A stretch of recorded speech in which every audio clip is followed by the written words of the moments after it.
제가 20대 때 신학교를 들어가서 알게 된 제 후배 목사님 중에서 굉장히 좋아하는, 지금까지도 근 10년 가까이 그렇게 잘 알고 또 친하게 지내는 그런 목사님이 한 분 계시는데, 제가 30년 정도 이렇게 지켜보니까 음악이나 미술이나 이런 예술 계통에 대해서는 좀 재능이 없으신 것 같더라고요. 다른 부분은 하나님께서 참 좋은 장점들을 많이 주셨는데 사람이 다 가질 수는 없잖아요. 음악이나 미술이나 뭐 이런 거에 대해서는 별 하나님께서 재능을 주시지 않은 것으로 제가 이렇게 옆에서 지켜봤어요. 그런데 한두 해 전쯤 그 후배 목사님이 갑자기 그림을 배우기 시작했다는 거예요. 그래서 그것도 유화를 그리기 시작했대요. 그래서 자기가 그린 그림을 사진 찍은 것을 이렇게 휴대폰으로 보여주더라고요. 유화를 한참 배워서 그 다음에 고흐가 그린 그림을 흉내내서 막 그림을 그렸는데, 아니 그 교회에서 그 목사님 그림을 서로 사겠다고 줄을 서 있다는 거예요, 교인들이. 그리고서 자랑을 하면서 그 그림을, 이렇게 사진 찍은 그림을 보여주는데 대단하더라고요. 그 나이에 그림을 시작할 수 있다라고 하는 게 너무 좋아 보였어요. 잘 그리고 못 그리고 실력이 어떻고 그런 거는 둘째치고, 이 나이에 다시 그림을 그리기 시작했다. 그림을 배워서 그 캔버스에 물감을 칠하면서 그림을 그리기 시작하고 그 그림을 누군가에게 보여줄 수 있다는 게 참 놀랍고 대단하다, 그런 생각이 들더라고요. 여러분, 무엇을 그리며 사십니까? 어떤 것을 바라고 어떤 것을 내 마음속에 이렇게 그리면서 지금 살고 계세요? 우리가 무엇을 그린다고 하는 것은 우리 마음속에 그것을 간절히 바라고 욕망하고 그것이 그렇게 되기를 간절히 사모한다는 것을 뜻하는 것인데, 그렇다면 우리가 마음속으로 무엇을 그리느냐에 따라서 우리의 삶의 방향이 다 정해지게 되고, 우리가 무엇을 바라고 욕망하느냐에 따라서 우리의 삶의 모든 길들이 그렇게 만들어지게 될 겁니다. 오늘 우리 가운데 정말 바라고 원하고 욕망하는 것, 그리고 싶은 것들, 그리고 있는 것들이 그렇게 우리의 삶을 결정하게 돼요. 매일 앉아서 주식을 보고 비트코인을 보고 있으면 계속 그렇게 방향이 흘러가게 되는 거죠. 이전에 교회를 섬길 때 나이가 지긋이 드신 그런 노인분이셨는데, 그분을 가끔 신방을 가면 말을 할 수가 없어요. 이분이 소일거리 하신다고 주식을 하시는데 늘 휴대폰 모니터를 쳐다보고 계셔가지고 신방을 가도 얼굴을 보고 말을 할 수가 없어요. 무슨 이야기를 하면 잠깐만요 하고서 휴대폰을 보는 거예요. 신방이 안 돼요. 요즘에 가상화폐가 갑자기 급락을 해서 20, 30대가 상심이 크겠죠. 그런데 이것이 건전한 투자가 아니라 도박 수준이라고 하면 빨리 좀 탈출했으면 좋겠어요. 벗어났으면 좋겠어요. 우리의 젊은 20, 30대가 여기에 매몰돼서 이거 아니면 탈출구가 없고 이거 아니면 사다리가 없다고 생각을 하면서 거기에 빠져 있는 것들이 너무나 가슴 아파요. 뭐라고 할 수도 없고 뭐라고 하면 집단적으로 난리가 나니까 도대체 우리가 왜 여기 이 지경까지 오게 됐는가 하는 생각을 갖게 됩니다. 주말이 되면 너무 심심하대요. 왜냐하면 주식시장이 폐장이 돼가지고 볼 게 없으니까. 월요병이 없어요. 월요일날 개장을 하니까. 너무 막 가슴이 뛰는데 토요일 주일은 너무 심심하고 무료한 거예요. 여러분, 도박이나 주식이나 뭐 가상화폐나 무언가에 잘못 깊숙이 빠져 있는 분들을 보게 되면 이게 중독이거든요. 이 중독 증세로 들어가게 되면 순간순간 계속해서 뇌를 자극시켜 줘야 돼요. 그래서 넣었다 뺐다를 계속 합니다. 왜냐하면 뇌가 자극을 받아야 되기 때문에. 금방 이렇게 결과가 드러나지 않는 것에 대해서는 여러분 중독이 되지 않습니다.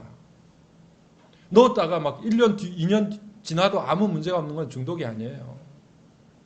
그런데 중독이 되면 계속해서 뇌가 자극을 받아야 돼요. 여러분 경마 한번 보셨어요? 말이 출발을 한 다음에 막 초를 다투잖아요. 예? 누가 선두에 달려가는지 막 그것 때문에 흥분을 하고 그것 때문에 배팅이 시작되잖아요. 그런데 여러분 말이 출발한 다음에 일주일 뒤에 말이 돌아온다고 생각을 해보세요. 누가 거기에 배팅을 하겠어요? 아무도 투자 안 합니다.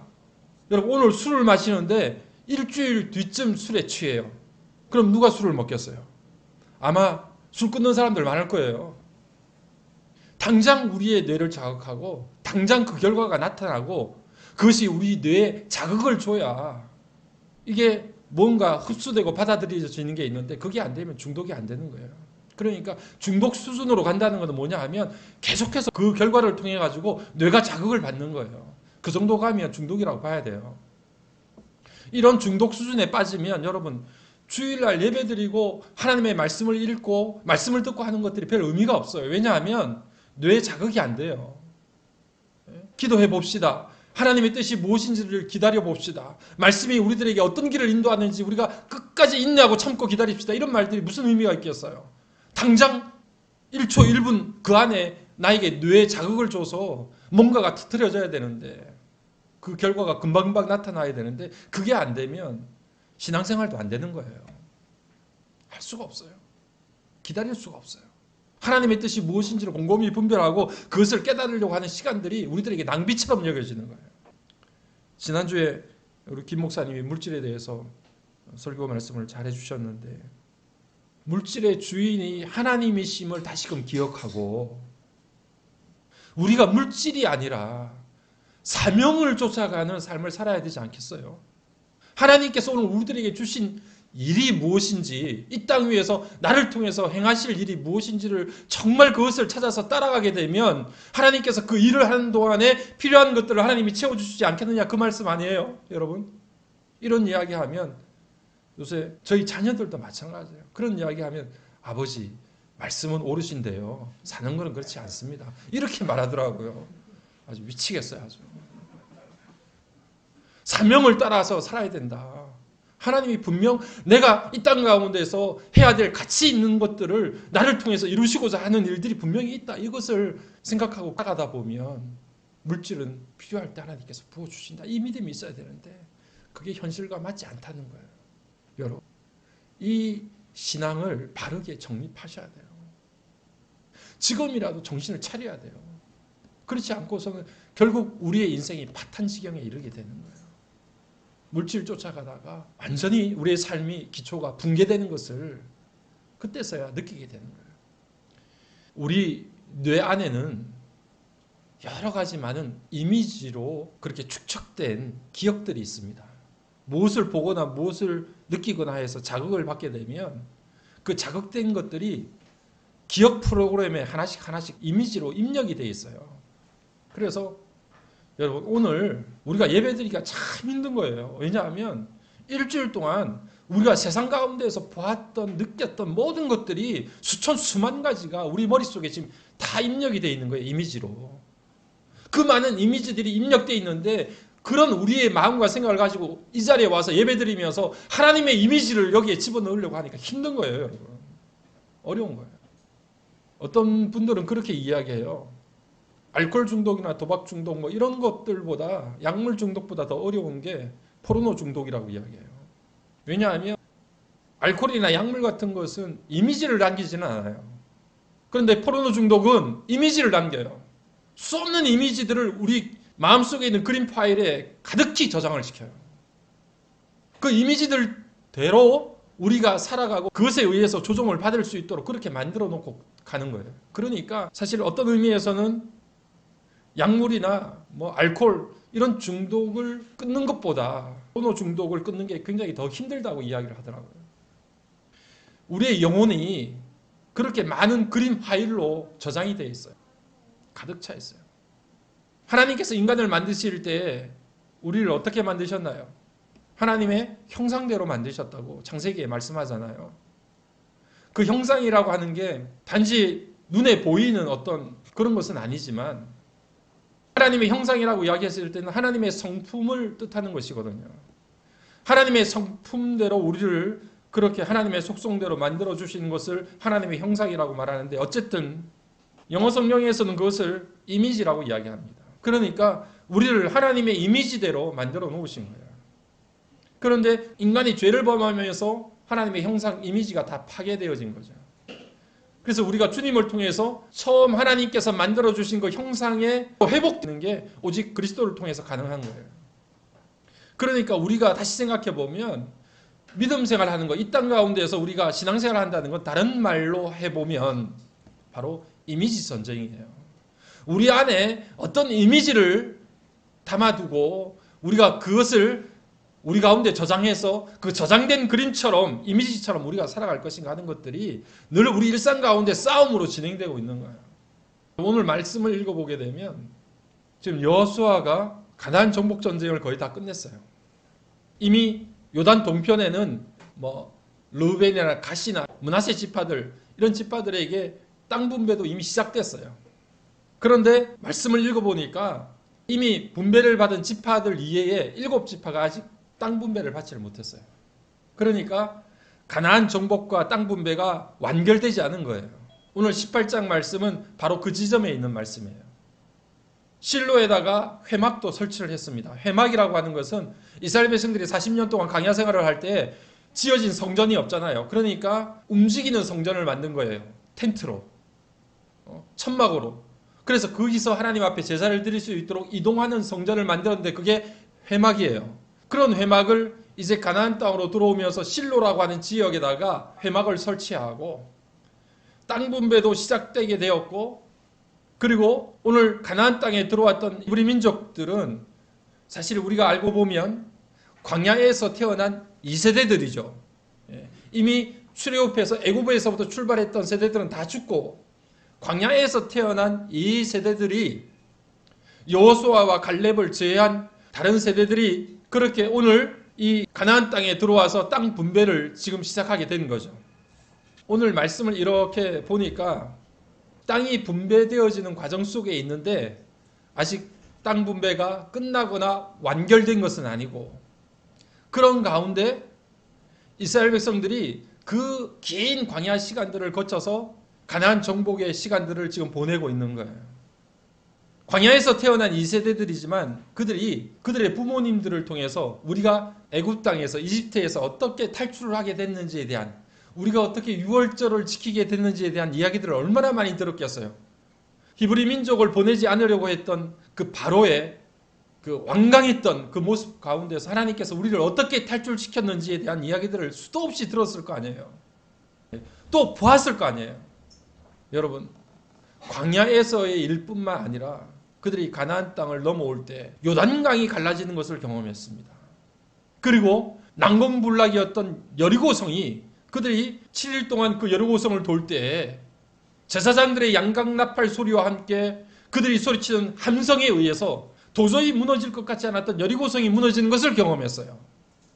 그뿐 아니라 우리가 여호수아서를 보게 되면 갈렙이라고 하는 사람은 85세가 되었는데도 내가 하나님께서 약속하신 이 땅을 정복하겠노라고 제일 앞장서서 그 가나안 땅을 정복했던 갈렙을 봅니다. 모세와 아론이요, 80세와 83세에 하나님의 부르심을 받았어요.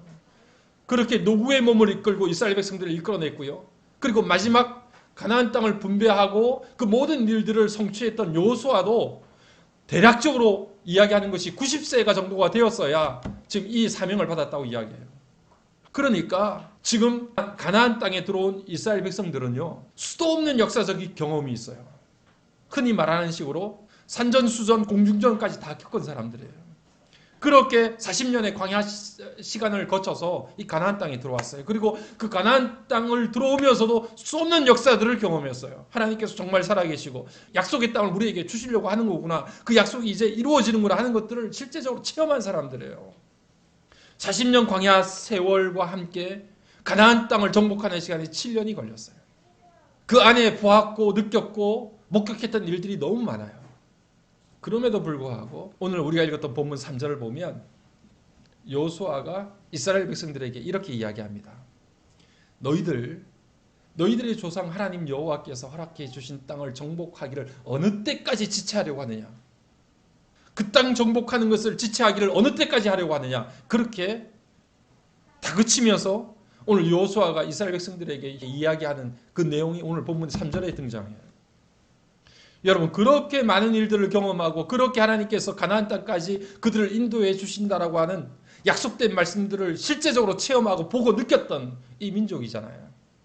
그런데 실로에까지 와서 회막까지 다 만들어 놓고 하나님 앞에 예배드릴 처소까지 다 만들어 놓고 이제 모든 것들이 다 완결되어졌다고 생각하는 그 시점에 여호수아는 이스라엘 백성들에게 야, 너희들 어떻게 하나님께서 약속해 주신 그 땅을 점령하기를 그렇게 지체하고 언제 점령하려고 하느냐, 이렇게 야단을 칩니다. 이게 뭘까요, 여러분? 제가 오늘 드리려고 하는 말씀의 핵심이 바로 이 3절에 있어요. 여러분, 이스라엘 백성들이 40년 광야 길에다가 가나안 땅을 점령하는 7년의 세월들을 보내면서 지쳤습니다.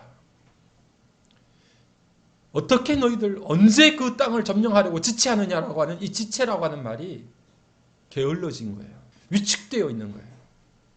야, 정말 이렇게 계속해서 살아야 되니? 우리가 40년 광야 길에다가 가나안 땅 정복하는데 7년의 세월이 걸렸어. 우리는 늘 이렇게 힘들고 고단하게 살아야 돼? 지금까지 너무 긴 세월 힘들고 어렵게 살았잖아. 이제 정말 좀 이렇게 아둥바둥하면서 살지 않았으면 좋겠다. 이렇게 피눈물 흘리면서 사는 거 좀 이제 그만했으면 좋겠다. 정말 이런 꼴 좀 안 보면서 신앙생활을 좀 하면 어떨까? 내가 예수 믿지 않는다는 이야기는 아닙니다. 내가 하나님 더 이상 섬기지 않겠다는 말은 아니에요. 그런데 꼭 하나님을 섬기고 믿음 생활을 하더라도 남들은 편하게도 잘하기도 하고 풍족하게 잘 살기도 하는데 왜 이렇게 꼭 힘들고 어렵게 신앙생활을 해야 돼요? 이전에 믿음 생활을 하면서 믿음 붙들고 살면 반드시 승리한다 이렇게 생각을 가지고 살아갔는데 세상 살다 보니까 세상이 만만치가 않아요.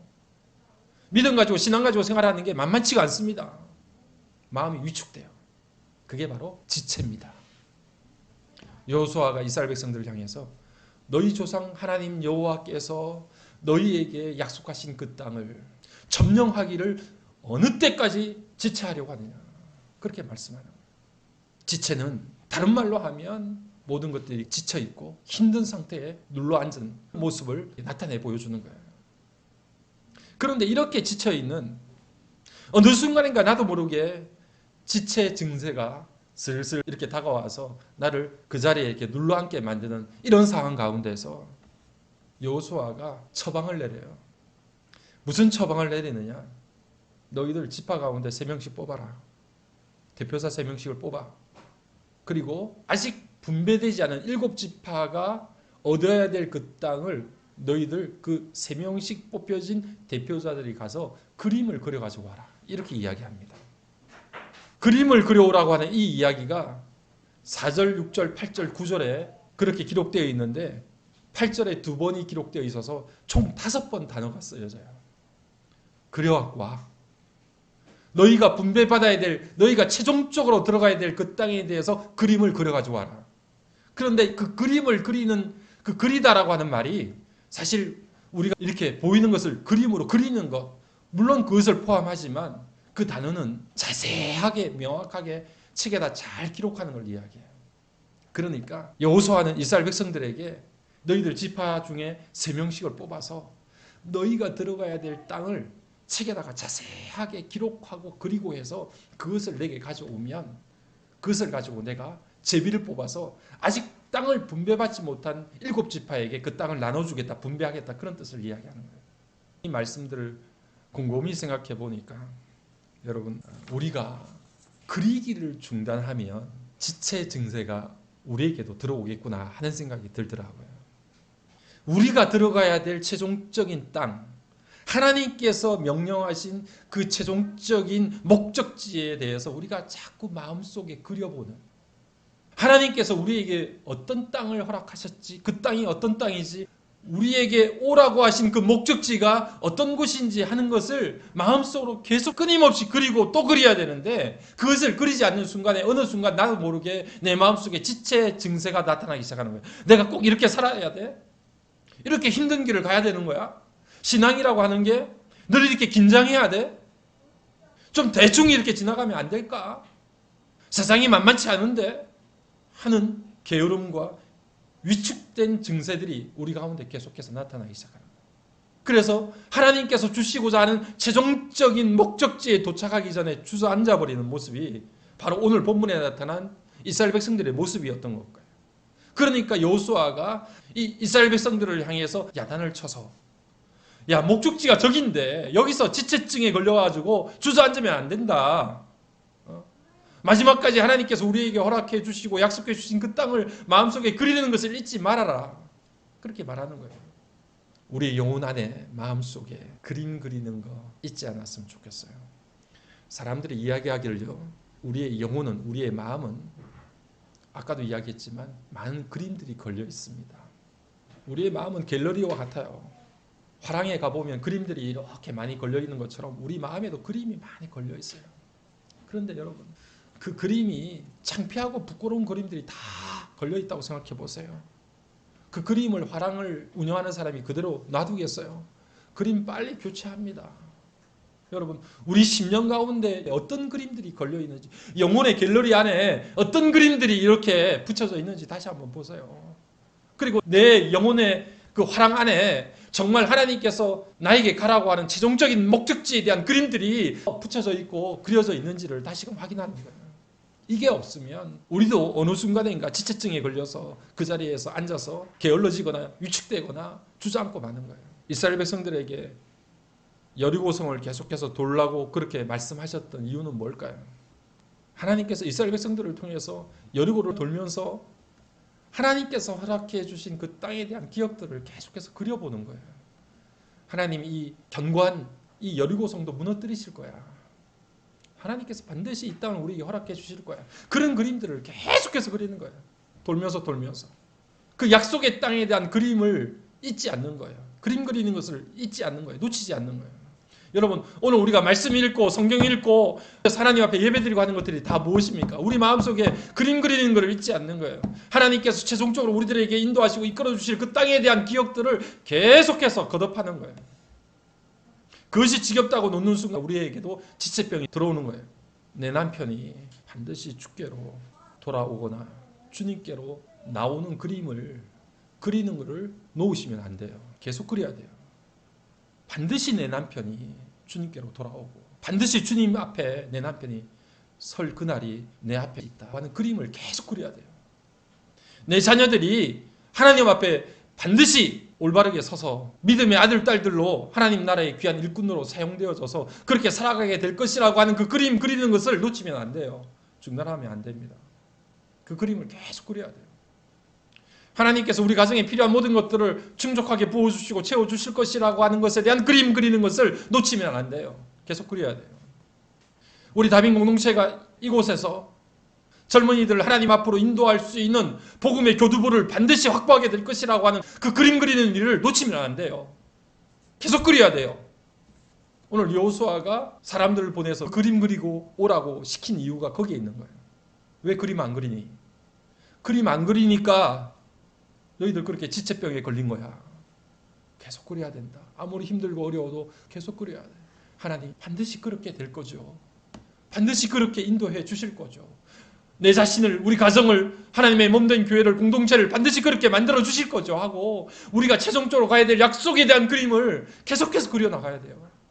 얼마 전에 우리 다빈 카페에서 취업 준비하는 청년들로부터 제가 글쎄 생일 선물을 받았어요. 얘네들이 제 생일을 어떻게 알았을까요? 그 생일을 어떻게 알아봤는지 모르겠는데 어쨌든 잘못된 생일이에요. 저는 음력 생일을 지키는데 카톡에는 아마 양력 생일이 올라가 있었나 봐요. 이 친구들이 월요일, 수요일, 금요일 여기 와서 오전에 공부를 하거든요. 저는 깜짝 놀랐어요. 예상을 못한 일이었으니까 깜짝 놀래가지고 선물을 갖고 와서 이렇게 받았는데 카드를 이렇게 써갖고 왔더라고요. 카드를 쓴 내용들을 읽어봤어요. 근데 카드를 쓴 청년은 예수를 믿지는 않는 것 같아요. 내용을 보니까 이렇게 썼어요. 항상 친절하게 대해주시고 저희 시간, 공간, 편의를 봐주셔서 언제나 감사하게 생각하고 있습니다. 다빈이라고 하는 좋은 장소에서 좋은 기운 받으며 공부해서 다들 만족하는 결과 얻을 수 있을 것 같아요. 뭐 이렇게 써가지고 감사하다고 이렇게. 그런데 제가 이 선물과 카드를 받고서 그런 생각이 들더라고요. 쟤네들이 10중 8구 내가 목사인 줄 다 아는데, 그런데 이제 목사라고 안 부르고 사장님이라고 부르죠. 그런데 뭔가 이렇게 아무 말이 없지만 걔네들이 생일을 알아봐서 생일 선물이라도 줘야 되겠다는 마음이 있다는 건 뭔가 고마운 마음이 있다는 거잖아요. 그리고 카드까지 정성스럽게 써서 이렇게 준 것을 생각해 보면 여러분, 그만큼 목사 문턱이 낮아진 거예요. 그만큼 교회 문턱이 낮아진 거예요. 감사한 거죠. 우리가 이 일이 다빈 공동체를 통해서 일어나게 될 것이라는 사실을 여러분 마음속으로 믿고 확신하길 바랍니다. 이 일이 반드시 일어날 거예요. 높았던 교회 문턱, 저 사람이 목사야? 그래? 근데 사회에서 사람들이 이야기하는 손가락질하는 목사랑 조금 다르긴 다른 것 같으네 라고 생각할 수 있다고 하면 우리는 정말 중요한 일들을 하고 있는 거예요. 오늘 여러분, 그 그림 그리는 것을 놓지 않기를 간절히 소망합니다. 반드시 우리가 이 마곡나루에서 젊은 청년들이 돌아올 수 있는 복음의 교두부를 반드시 확보하게 될 것이다. 그 땅을 하나님께서 우리에게 반드시 허락하실 것이다. 그거를 놓치지 않는 한 우리는 지치증에 시달리지 않을 거예요. 끝까지 그 땅을 향해서 걸어가게 될 거예요. 우리가 이제 곧 4주년이 됩니다. 우리에게도 슬슬 지체 증세가 나타날 때가 됐어요. 4년 동안이나 이렇게 했는데 뭐 특별한 게 보이지 않는 것 같아. 우리가 꼭 이렇게 힘들게 해야 돼. 우리가 이렇게 어렵고 열악한 환경을 계속해서 가져가야 될까? 뭐 이런 상황들이 우리 가운데 힘들고 어렵고 주저앉게 만드는 그런 생각들이 슬슬 우리 가운데 들 수 있다는 거죠. 여러분, 그림 그리는 것을 놓치면 안 됩니다. 마지막 하나님께서 우리에게 저 땅을 분배해 주실 거야. 저 땅을 우리에게 허락해 주실 거야. 그 땅의 분배가 완전히 끝날 때까지 내가 그 약속의 그림을 그리는 것을 놓지 않으리라. 그리고 또 그려서 우리 마음속에 그 이미지를 놓치지 않고 그 이미지를 내 심장 가운데 새겨 놓으리라. 이 생각하고 나가셔야 돼요. 오늘 그런 다빈 공동체 되기를 바랍니다. 젊은 날 그렸던 그림들, 팽개치고 놓았던 그림들 여러분들 없으세요? 뜨거웠던 신앙의 그 시절에 그렸던 그림들 어느 한편에 처박아 놓고 그렇게 잊어버렸던 그림들 없으세요? 여러분, 그 그림들 다시 꺼내세요. 다시 그리기 시작하세요. 여러분의 인생을 통해서 하나님께서 만드시고 그리시기를 원하시는 그 아름다운 그림들이 우리 삶 가운데 다시 그려져야 돼요. 그게 우리가 가야 될 약속의 땅이에요. 여러분, 우리 공동체가 가야 될 땅이에요. 그 그림을 그리고 나아갈 때 하나님께서 언젠가 우리를 통해서, 가정을 통해서, 우리 자녀들을 통해서, 우리 남편과 아내를 통해서, 우리 교회를 통해서 이루어질 그 원대한 그림들이 우리에게 그려지게 될 거예요. 그 약속을 향해서 나아갈 수 있는 저와 여러분의 삶이 되기를 주의 이름으로 간절히 축복합니다.